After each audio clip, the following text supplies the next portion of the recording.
बचन बाबूजी महाराज भाग चौथा, बचन नंबर 68। आगरा 16 मई सन 1941। मन सच्चे परमार्थ से भागता है क्योंकि उसमें तन और मन पर चोट पड़ती है। जिस संगत में मन पर चोट नहीं पड़ती उससे सच्चे परमात्मा का फायदा नहीं मिल सकता। संत मत में पहले मरना होता है, उसके बाद जिलाया जाता है। जो लोग की संत मत में शरीक हुए मगर मन का आलस का अंग प्रबल रहा, उनको पूरा फायदा नहीं हासिल हो सकता। मन स्वभाव से ही आलसी है और इसका कारण चैतन्यता की कमी है। महाकाल जिसका की अंश मन है, सत्य देश से इसलिए निकाला गया था कि उसमें वहां के प्रेम और आनंद का रस लेने लायक चैतन्यता नहीं थी। सत्य देश में सुरत और शब्द की दोनों धारें तद्रूप और एक दूसरी में समाई हुई हैं। सत्य देश की रचना चैतन्यता खिंच खिंच कर और इकट्ठी हो होकर हुई। इसी कायदे से यानी चैतन्यता के खिंच खिंच कर समूह बनते बनते किसी दर्जे में पहुंचकर चैतन्यता में इस कदर कमी आ गई कि सुरत और शब्द की धारें तद्रूप अवस्था में नहीं रह सकी, वो पृथक पृथक हो गईं। रचना करने के लिए वो रलती मिलती हैं, मगर सत्य देश में जैसे सुरत और शब्द की धारें रत हैं, उस तरह से वे रत नहीं हो सकती। रलती मिलती हैं और फिर अलग हो जाती हैं। यही दो धारें महाकाल और आज्ञा हैं। मन काल की अंश है और तन आज्ञा यानी माया की अंश है। काल और माया में जो कमी चैतन्यता की बतलाई गई है वो सत्य देश की चैतन्यता के हिसाब से है, वरना फिर भी उनमें इस कदर भारी चैतन्यता बाकी रही कि जिससे ब्रह्मांड और पिंड देश की रचना की गई। चैतन्यता की कमी का जो काल अंग में है, जो कि मन का बाप है, वही मन में भी है, जिसकी वजह से वो आलसी है। मन का ये स्वभाव है कि वह कम से कम मेहनत करना चाहता है और ज्यादा से ज्यादा फायदे की आस करता है। खुद जड़ है और जड़ पदार्थों की चाह रखता है, इसलिए संसार की वृद्धि और प्राप्ति के लिए तो फिर भी कुछ मेहनत कर लेता है। गो उसमें भी चाहता यही है कि बिना मेहनत किए ही संसार के सब पदार्थ प्राप्त हो जाएं, मगर सच्चे परमार्थ की कार्रवाई में जिसमें तन और मन पर चोट पड़ती है, कुछ मेहनत करना नहीं चाहता, उसमें आलस करता है, उससे जी चुराता है और भागता है। सत्य परमार्थ की बात सुनना उसे नहीं सुहाता। परमार्थ के नाम से और कार्रवाइयां चाहे कर ले और समझा करे कि हम परमार्थ कर रहे हैं, मगर सच्चे परमार्थ से जिसमें तन और मन में से सूरत को निकाला जाए दूर रहता है। देखने में आता है कि थोड़ा बहुत दान पुण्य करके, मंदिर में मूर्ति पूजन करके, पाठ करके, कीर्तन और कथा वगैरह सुनकर लोग मगन और खुश रहते हैं। अपने खानदान में जो कार्रवाई होती आई है उसको कर लिया तो समझते हैं कि परमात्मा के नाम से जो कुछ किया जा सकता है वह सब कर लिया और अब कुछ करने की जरूरत नहीं।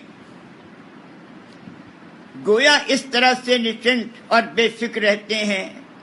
संसार की चिंता और फिक्र तो उनके दामनगीर रहती है, कभी उससे एक लम्हे के लिए खाली नहीं रहते। 24 घंटे यही उछल पुछल किया करते हैं कि किस प्रकार धन ज्यादा से ज्यादा कमाया जाए और इकट्ठा किया जाए, लेकिन जीव के कल्याण की फिक्र रत्ती भर भी नहीं रखते। ये ख्याल या सवाल कभी उनके दिल में पैदा ही नहीं होता। तीर्थ मूर्त व्रत दान पुण्य पाठ पूजन वगैरह भी इस डर से करते हैं कि इनके न करने से कहीं हमारा सांसारिक नुकसान और हानि न हो जाए। हम कौन हैं, कहां से आए हैं, कहां जाएंगे, और कोई ऐसा भी जतन और युक्ति है जिससे हमेशा का सुख और आनंद प्राप्त हो और जन्म मरण से छुटकारा हो, इत्यादि बातों पर विचार करने की उनको फुर्सत ही नहीं है। खोज और तलाश करना तो दूर रहा। बहुत हुआ तो वंशावली गुरुओं से अथवा पंडितों और ब्राह्मणों से कुछ सुन लिया और बेठिकाने चाहे जिस नाम का जाप वगैरह कर लिया। ये सब निपट संसारी और पामर जीव हैं। जो लोग किसी न किसी ओझले से संत मत में भी शरीक हुए, लेकिन अगर मन का आलस का अंग प्रबल है तो वे भी संत मत में शरीक होने का पूरा फायदा नहीं उठा सकते। यानी संत मत में आकर सिर्फ बाहरी और ऊपरी कार्रवाइयों को बतौर नकल के करने लगते हैं, जैसे पहले के संतों के खानदान वालों को पूजना या सिर्फ समाजों की पूजा में अटक जाना वगैरह वगैरह। ये सब काल के अड़ंगे जीवों को सच्चे सत्संग और परमार्थ से हटाए रखने के लिए हैं, और इस तरह की खुराफात कार्रवाइयां जगह जगह बहुत जारी हैं। सच्चे सत्संग में जहां उलट पलट की कार्रवाई होती है, उनका मन नहीं लगता। सूरत ने मन के बस होकर अपने तई उसको सौंप दिया है और मन उसको तन और इंद्रियों और पदार्थों में उतार लाया है। सूरत की धार को उल्टा कर तीसरे तिल यानी छठे चक्र पर इकट्ठा करना उलटने की कार्रवाई है, और वहां से ऊपर चलना और चढ़ना पलटना कहलाता है। इस उलट पलट की कार्रवाई में मन अकुलाता है और तन टूटता है, इसलिए इसमें मन आलस करता है और भागता है और नकली कार्रवाइयों में फंस जाता है। मगर इस बात को याद रखना चाहिए कि जिस संगत में मन पर चोट नहीं पड़ती वो सत्संग नहीं है और उससे सच्चे परमात्मा का फायदा नहीं मिल सकता। तीसरे तिल का जो बारीक छिद्र है वो जंतरी है, उसमें से सूरत का तार खींचा जाएगा, सो बिना ताव दिए हुए मुमकिन नहीं है। वाणी में एक जगह कहा भी है, दे दे मन को तावरी। बार बार ताव देकर और तपाकर मैल छाटा जाएगा, तब इस काबिल होगा कि तार बने।